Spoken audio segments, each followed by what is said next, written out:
Sir देखो sir, कई बार जिंदगी ना मौका एक बार देती है और धोखा बार बार देती है। मैं देख रहा हूँ जैसे ना सर, अगर जापान में अगर लाइट चली जाए ना सर जी, भगवान साहब तो पता क्या करते हैं, वो लोग खुद ही पेचकस प्लास लेकर उसे ठीक करने लग जाते हैं।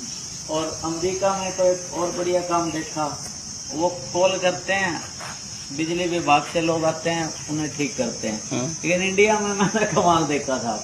इंडिया में ना आदमी घर लाइट चली गई, वो बाहर निकलेगा, इधर देखेगा पड़ोसी की लाइट नहीं है, इधर देखेगा नहीं है, फिर सामने देखेगा नहीं है, फिर आके अंदर आराम से सो जाएगा। बोला मैंने चिंता करने की क्या जरूरत है, इसे है ही नहीं। तो इंडिया में अच्छा ना बस आपने चुटकुला इसी डाल सुनाया जो इंडिया पहली बार विजिट करी हो आपने।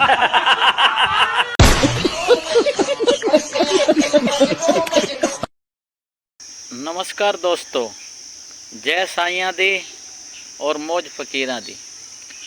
दोस्तों, ये जो ज़िंदगी है इसमें प्रॉब्लमें आएंगी, पार्ट ऑफ लाइफ, लेकिन इनको अटेंड कैसे करना है, आर्ट ऑफ लाइफ।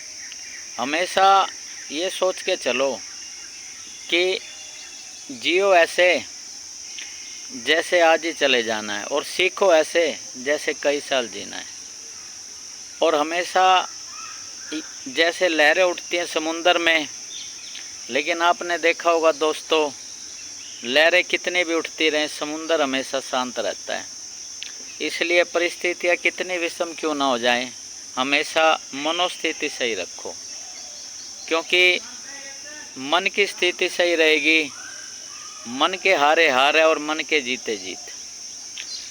कुछ लोग क्या करते हैं, हमेशा जैसे आप देखिए टूटे हुए मकान की तो लोग ईंटें तक उठा कर ले जाते हैं। इसलिए मजबूत रहें और हमेशा खुद भी मजबूत रहें, दूसरों का भी हौसला बढ़ाएं।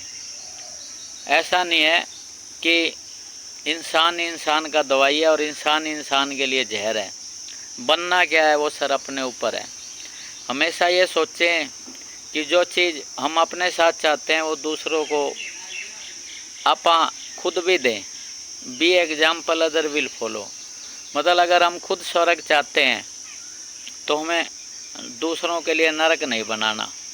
जैसे दोस्तों एक सत्संग चल रहा था, उस सत्संग में सारे ही बैठे थे, कुदरती मैं भी उस सत्संग में बैठा था। दोस्तों सत्संग का मतलब होता है सच का संग। तो महाराज जी सत्संग में जब भाषण दे रहे थे तो एकदम बोले कि कौन कौन स्वर्ग जाना चाहता है।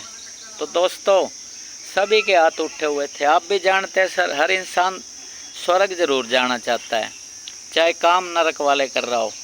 तो क्या हुआ दोस्तों, मेरे हाथ नीचे थे तो महाराज एकदम से बोले, हाँ जी मिगलानी जी, आप स्वर्ग नहीं जाना चाहते। तो मैंने कहा महाराज जी, जब ये सारे ही स्वर्ग चले जाएंगे मेरे लिए यही स्वर्ग हो जाएगा। तो दोस्तों आप देखिए, युद्ध की बातें आप देख रहे हैं, युद्ध के बाद की स्थिति भी देख रहे हैं, और ये जो लोग युद्ध की तरफ हमें ले जा रहे हैं, ये कौन लोग हैं? मतलब इन्होंने अपना जीवन तो जी चुके, लेकिन इनका जो एज फैक्टर देखिए, आने वाली जनरेशन को ये क्या दे रहे हैं। अगर युद्ध की बजाय अगर आप बुद्ध की तरफ चलें साहब, ये दुनिया रहने लायक हो सकती है साहब। नहीं तो सर जिस तरह का हाल ये चल रहा है, अगर लोग मरे पड़े और सर हम लोग सर शांति को एक्सपेक्ट करें, मतलब ये कोई जीवन नहीं हुआ। कई लोग तो कहते हैं भाई युद्ध के बगैर शांति नहीं आएगी। नहीं साहब, शांति तो सर स्वयं में ही होती है। आप शांत हो जाइए, सारी दुनिया शांत लगेगी। अब खुद ये शांत है तो नेचुरली बात है सभी जगह शांति लगेगी। इसलिए दोस्तों बुद्धम शरणम गच्छामि, धम्मम शरणम गच्छामि, संगम शरणम गच्छामि। बुद्ध का मतलब क्या है, जिसे कुछ बोध हो जाए, वरना सर कब तक सर बुद्धू बने रहेंगे साहब।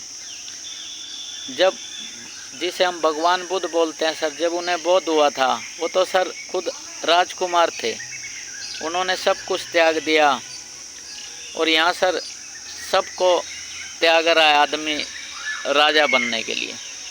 इसलिए सर राजा ज़रूर बने, लेकिन राजा ऐसे बने जिससे सब राजी हो साहब। उस राजा का क्या फ़ायदा साहब, वो खुद राजी हो और सर उसकी वजह से सारे प्रॉब्लम में हो सर, उस राजा का कोई फ़ायदा नहीं। राजा का मतलब ही होता है जिससे सारे ही राजी हों। राज्य का मतलब वो सबको समदृष्टि से देखता हो, समानता का अधिकार देखता हो, खुद उसकी नज़र ऐसी होनी चाहिए, उसके लिए कोई फ़र्क नहीं होना चाहिए। बाकी दोस्तों आप खुद समझदार हैं, ज़िंदगी आपकी है, सोच आपकी काम करेगी। बल्कि मैं कोई ज्ञानी नहीं हूँ, ज्ञान का प्रेमी ज़रूर हूँ। हमेशा कोशिश रहती है कि जहाँ तक समझ आ रहा है वहाँ तक चलें और औरों को भी बताएं, क्योंकि जीवन ही यही है। बाकी समय और समझ एक साथ नहीं आती, जब समय गुजर जाता है तब समझ आती है।